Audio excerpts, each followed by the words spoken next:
Como é que foi o período da Covid para vocês, assim, vocês como professores? Olha, não foi muito fácil. Difícil, muito difícil. Muito difícil. Eu sou daquele time de Magnólia. A gente preparava as atividades em casa para uma semana.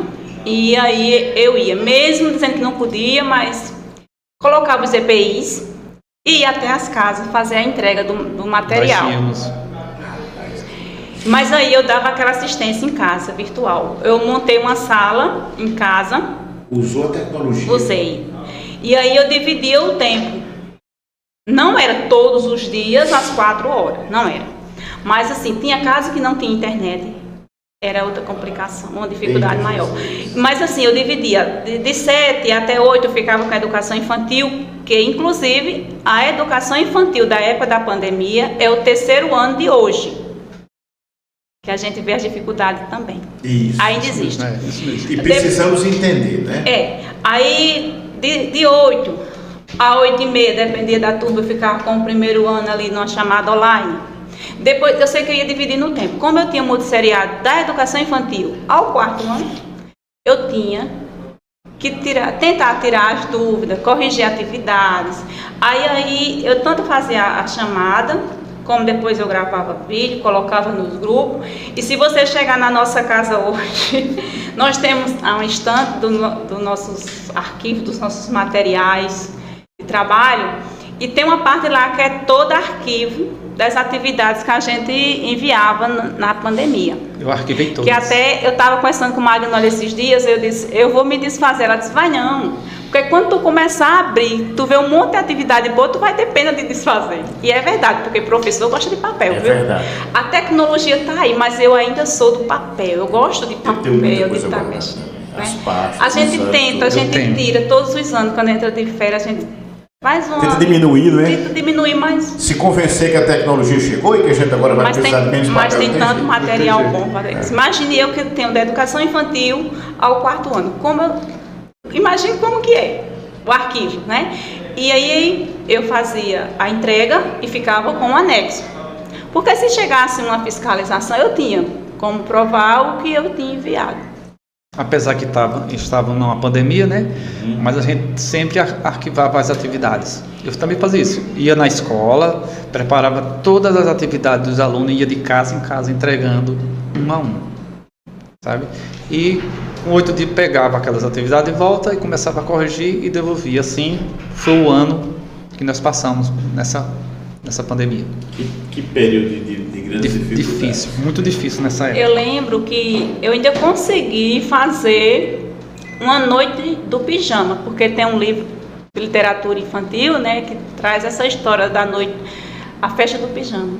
E aí eu trabalhei esse livro com as crianças durante a semana e na sexta-feira a gente fez a culminância, numa chamada online, e quem tinha internet a gente conseguiu fazer.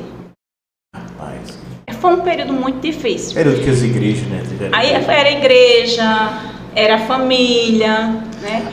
Meu pai fazia pouco tempo que tinha sofrido um infarto, tinha passado por uma cirurgia, então eu tinha muito medo de contrair o vírus e vir para lá, né? Eu cheguei a passar 15 dias sem ver meu pai e ir lá em casa e falar com o pai de baixo. E mãe, meu filho pode entrar. Eu disse, não, eu não estou entrando porque eu não quero mesmo. Porque eu tinha medo de entrar lá em casa para não levar o vírus para o meu pai, que é idoso. Eu passei 20 e poucos dias também, sem ir lá, porque ali contraiu.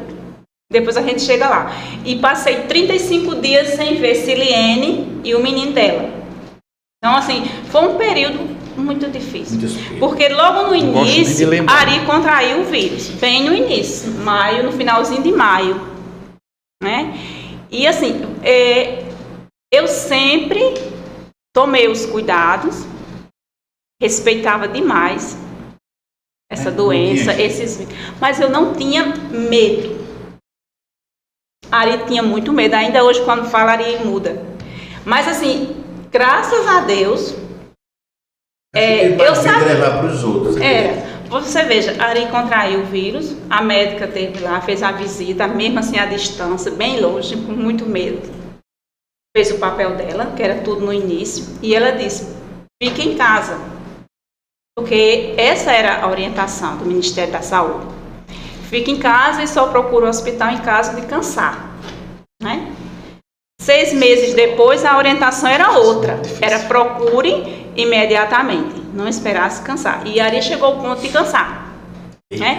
Então, eu cuidei dele, mas aí, na sequência, a mãe dele também teve a cunhada, a minha cunhada, o pai dele. Então, foram 4 pessoas, meu tio, foram 4 pessoas ao mesmo tempo com a Covid ali.